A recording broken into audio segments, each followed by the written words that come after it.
اوعى تدخل صيدله، دي رساله لطلبه ثانويه عامه وانت بتكتب رغباتك. اوعى تكتب كليه صيدله. الكلمه دي بتتقال من ناس كتيره جدا، اغلبهم يا اما هم صيادله معرفوش ينجحوا في مجالاتهم، او انهم اصلا غير صيادله وشايفين ان كليه صيدله دي من الكليات الاقل من الكليات الاعلى منها اللي هي طب. بصراحه الكلمه دي غريبه جدا بالنسبه لنا.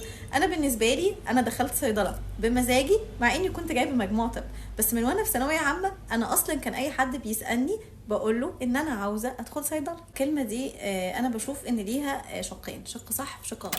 ندخل صيدله ولا ما ندخلش صيدله؟ احنا دلوقتي انا هديك نصيحه من واقع تجربتي. ما تدخلش صيدله لو انت شخص بتهرب من المذاكره ومش عايز تكمل حياتك في المذاكره، وعشان كده اخترت صيدله وما اخترتش طب. انا جايه عشان اقول لك ان صيدله ما فرقتش حاجه عن طب، احنا برضو بعد صيدله مكملين دراسه لحد دلوقتي. لو في حد اقنعك ان صيدله من الكليات اللي انت هتاخد منها الشهاده وكفايه كده، لا طبعا صيدله لازم تكمل دراسه بعدها. احنا لحد دلوقتي لسه بندرس ولسه هندرس. تاني حاجه، ما تدخلش صيدله لو انت متخيل انها كليه سهله ومش محتاج تذاكر. صيدله من اصعب الكليات اللي انت ممكن تدخلها. لو انت داخل صيدله وعينك على التكليف، فانت اكيد سمعت ان التكليف قرب يتلغي.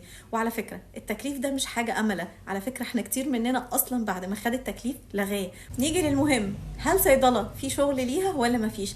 بصراحه صيدله من الكليات اللي ليها شغل كتير جدا، وخصوصا لو كنت ميل.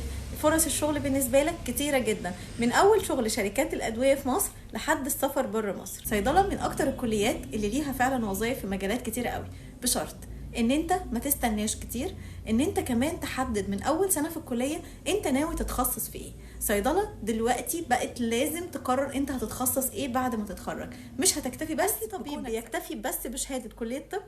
عمرك ما هتلاقي طبيب اكتفى بس بشهاده كليه طب ولسه لحد دلوقتي شغال طبيب. نفس الكلام بالنسبه لصيدله، ما ينفعش تدخل صيدله وتكتفي بس بشهاده بكالوريوس صيدله. سوق ضخم وثري يستوعب اعداد مهوله، لكن لو انت شخص تقليدي وهتستنى الوظيفه الحكوميه ولو ما جاتش هتزعل وتعيط، يبقى ما تدخلش صيدله. بص حواليك في مجالات كتيره جدا هتلاقي ناجحين كتير جدا ومتميزين صيدله. الصيدله كليه قويه جدا وبتخرج صيدلي عنده خلفية علمية هايلة، لانها مش سهلة وكلية مش بسيطة. وانا عاوز اقول لك حاجة، اوعى تقفل دماغك على كلية بعينها.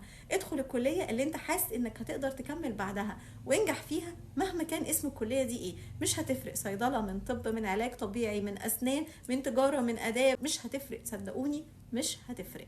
اللي هيفرق هو الشخص. انت فارق معاك قوي يعني لقب دكتور، تقدر تدخل اي كلية وتحضر دكتوراه، وساعتها برضو هتكون كلية احسن من كلية، بس في شخص افضل من شخص بسعيه واجتهاده. اوعى تخلي حد يقلل من طموحك. دايما كل التوفيق.